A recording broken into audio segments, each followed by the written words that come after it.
Hi, I'm Jeff Kropp. I run the Home Buyer Agents of Chicago. We're going to talk a little bit today about how to evaluate a condo association.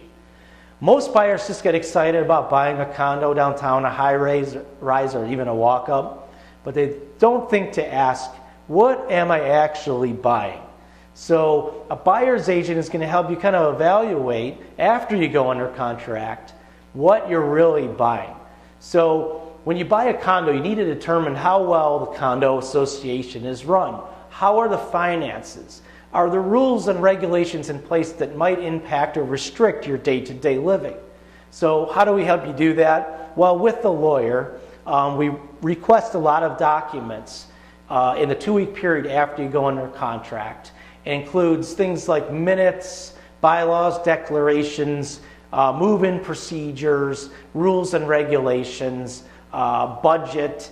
The budget's going to tell you where your monthly assessment goes.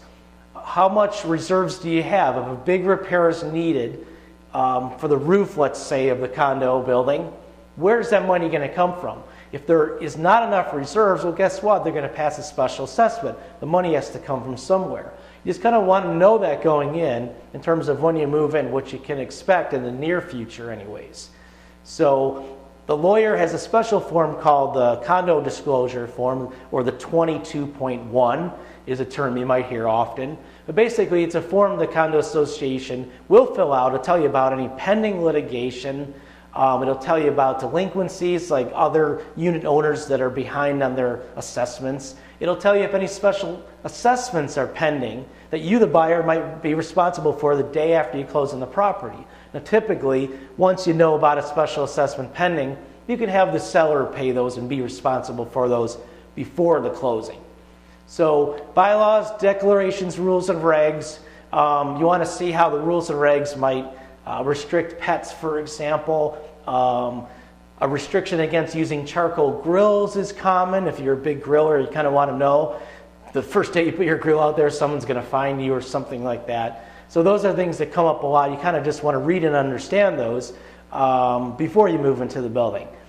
Recently, I had a buyer discover that hardwood floors are not allowed, and the unit they were buying had hardwood floors. My client wanted hardwood floors when she set out in her search. So it's kind of an important thing to know. The real meat of a due diligence of a condo association is in the minutes. These are the recorded notes from the meetings. Now, under Illinois law, they're supposed to meet 4 times a year. Sometimes it doesn't happen. But the minutes are going to be a summary of what's occurred at recent meetings. And why is that important? It's going to tell you a little bit about the politics and the characters in the building, especially in a high-rise. Who is sitting on the board? How do they run things? You kind of get a sense for that. Are they considering a big improvement or repair? They maybe not have passed a special assessment yet, but they're looking at the scope of a project. They're interviewing and taking bids from contractors. It's a big ticket item, and though they may not have passed a special assessment, well, guess what? You can pretty much figure out if a special assessment is looming in the pipeline.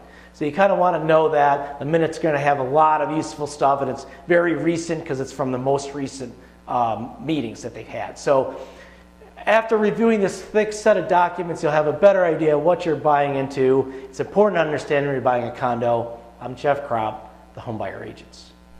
If you're a home buyer or investor looking for more information, or if you simply want to download a free copy of our buyer guide, please visit www.chicagobuyeragents.com.